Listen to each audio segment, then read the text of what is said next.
when you initiative any when you policy nano and our day Green Ghana initiative policy be by ya na say your board will come ye ko ye kwanya enyawe ne yakwa kodua sense yakwa abreju no ebinimo atwetwa nua ni nyina afum obi won so a na say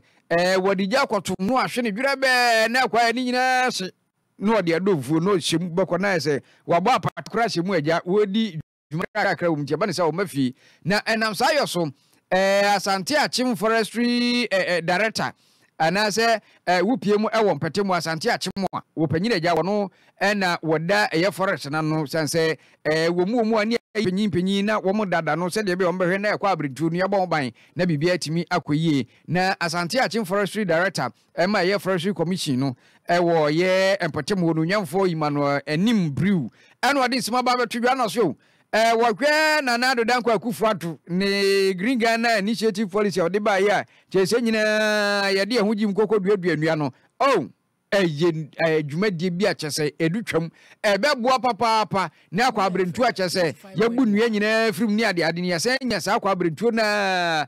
ya hesu ye na wosrese woni a ebu nua chenso operators afi wono so akwa che ne twe no bako na ese womo ahayo en womo kwa ne ekusi basa kakro benyanti no akwa akwhye kwa abrentu mu a na ese bibia atimi akoyi pa na no achi no en wo che se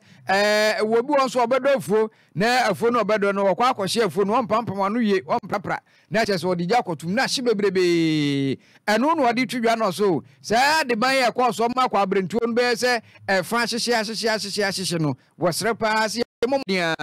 dia yedua no ye mo ho ban hiti no a ye gya no de enam obi so na eba titru ye nua no mo a edija eye nyuma kete wo mu fu say to me 95.1 sa ne ma ne mienu no a beka no frama ne ade awo no ne mienu ka bo mu a entumi fa jama eti ne yesra ne se obi biara ne dwumadie so odija eye adwuma no on hye ne so se jano ekopiem titru sa amre yi mu dia ene kwae na yaje ato ha ebo yina ya ho ban esom ye no ye behwere kwae no nso firi ho a so de bebre yina se Ghana na ewiase yina ra yina ye nyimsem because kwae no wo no mfaso de bebre na de bre from apa ye home ene ma ye fa no kwae mu ede boy ankasa ye ho bra Nina Onua FM 95.1 Ti afutu ene ade ma titiri enua no makuafo omo akwa chenechene omo a Addo highways kwan ho bahwe no mo ankasa hyeda edija akoto kwan no na wopanyini wieye no na wode nsam ni bi apiso akirem se we kura no titiri chenso operators woni a ededo ma hi ekwo nwura ni mu na asa kwa abrentu ni mu kobobu nnua wo brakura chese wo mkura no bi won ma won kuta lances na chese won kona anadwo be na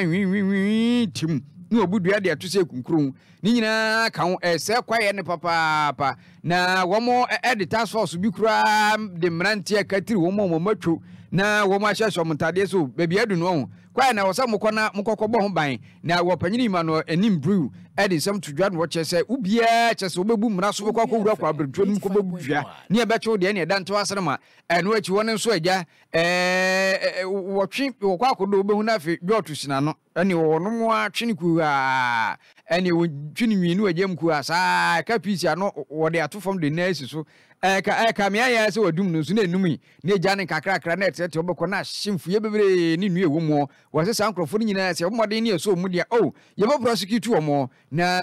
wodi nsem wo nyina to dwabra woni sa akode pepra twetwenkomo ene wo panyini no oto ane nsem so sei na so ejina modern boy Forestry Commission yebo de kon sergeant so sem no emra wo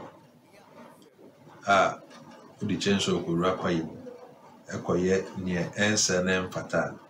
ya do jina court na emra no twon Onua FM 95.1 sie mu pie hey hu se na police officer bi free airport of court na be ya kwache nipa nibi anadwo be 10 omugina o mo paidua e chomba court ene court bi o masem afan yomo seska no we nya okodem ba konso remand your cases ni bebre a court atwe ni pass on fa ho nti ya futuo se sebe